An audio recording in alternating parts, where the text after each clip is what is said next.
Okay, let's jump in. Welcome to the deep dive. Today, we're exploring, well, a pretty fascinating idea from the sources you shared with us. Uh-huh. It's this concept of buying failed Shopify stores, fixing them up, and then, flipping them for a profit. Yeah, it does sound a bit strange when you first hear it. Like, why invest in something that already failed? Right. But the material we looked at makes it, well, a really interesting case for why it might actually be quite smart. It really does.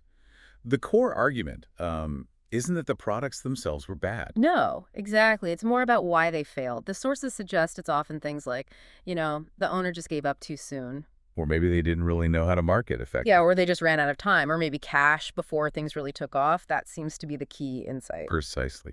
So the failure point is often about execution, or maybe circumstances, not the actual business potential. Mm-hmm. And what's interesting, especially looking towards 2025, according to this stuff, is this idea of a growing secondhand market for these stores. A Shopify graveyard is how one source put it, but maybe full of opportunity. Sort of, yeah. A digital salvage yard, maybe? The sources mention specific platforms, too. Like Exchange Marketplace, Acquire.com. Uh-huh. And even, niche communities on Reddit where you can find these apparently abandoned stores listed for sale. So the potential upside is you're not starting from absolute scratch. So that's the angle. You might buy a store that already has some assets, things that cost time and money to build. Like what? An Instagram following? Yeah, or maybe a decent logo, some branding work done, perhaps even an email list you could use. Mm. And the idea is you could potentially get all that for less than building it yourself. So it's a bit like buying a house that needs work, a fixer-upper, but it's got, good bones. Exactly like that. Good bones, maybe a nice location in terms of niche, and the real value, according to the sources, is in the flipping part. Taking that digital fixer-upper and turning it around. How, though? What's the process look like? Well, the material lays out a few steps. First, obviously, find a store that looks promising. What makes it promising? Maybe it's in an evergreen niche, something always in demand, or it had decent branding, or maybe a reliable supplier already lined up.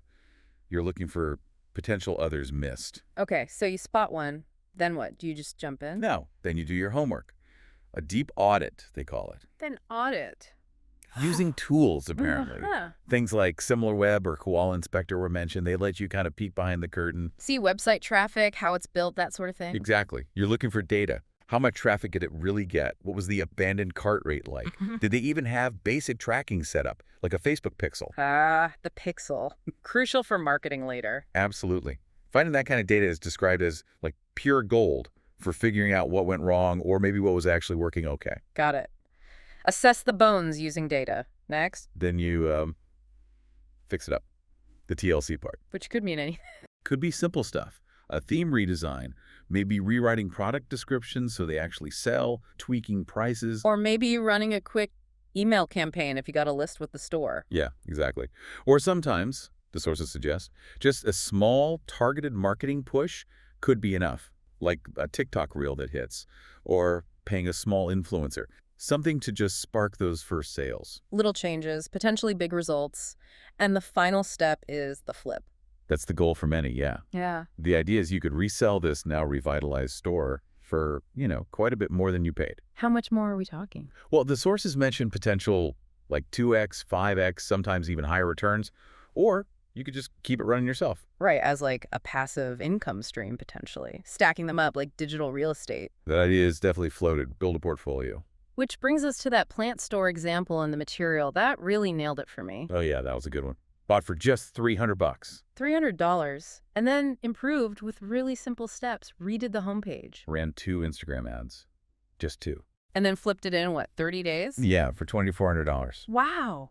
That's an 8x return in a month on something most people would just write off as dead. It completely reframes it, doesn't it? These aren't necessarily failures, just undervalued assets waiting for someone who sees the potential. Someone with the right know-how to fix the specific problems. And the willingness to, get their hands dirty digitally speaking. It's a mindset shift away from build everything from scratch towards find value where others gave up. So wrapping up this deep dive, the core message from these sources seems to be, don't overlook the Shopify graveyard.